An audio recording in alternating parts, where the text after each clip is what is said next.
Добар ден и би сакал само накратко.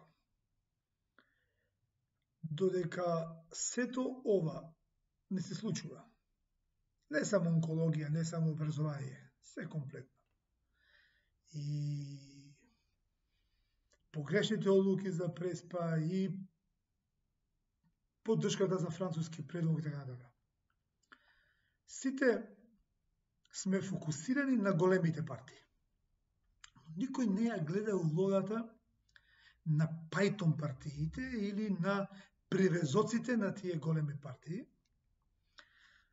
Тоа се оние кои си да ги заборавате, а добиваат гласови, глумат опозиција, се дел од власта, се нешто незадоволни или коментираат како да се опозиција, а уживаат полни привилегии на власта, како ЛДП, како ДОМ, како ДС, како ВМРО Народна партија и да не ги редам сите.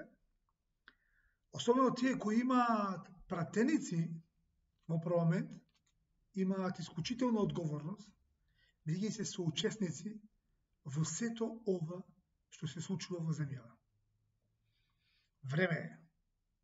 Сите вие кои не сакате да дадете поддршка на СДСМ или на ВМРО ДПМН,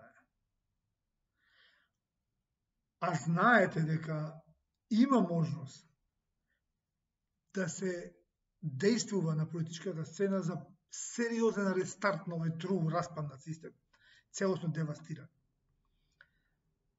Напуштете ја веќе конечно поддршката на тие пајтон партии, на тие привезоци и дојдете во македонски концепт. Зашто ние не планираме да бидеме пајтон партија, ниту привезок партија, и планираме она кое го говориме 100% да го реализираме. Ние сме единствена партија која кажуваме и резултатот, но и начинот како ќе дојдеме до тој резултат. А не стоиме на страна и да уживаме во привилегиите на политичката сцена во земјава. Не заборавајте, пајтон партиите се директни соучесници во сите злосторства кои ги направија големите партии. Имајте го тоа на ум секогаш. Поздрав од мене и од македонски концепт. Се гледаме на граѓанските протести, кои конечно треба да донесат рестарт во оваа земја. Поздрав!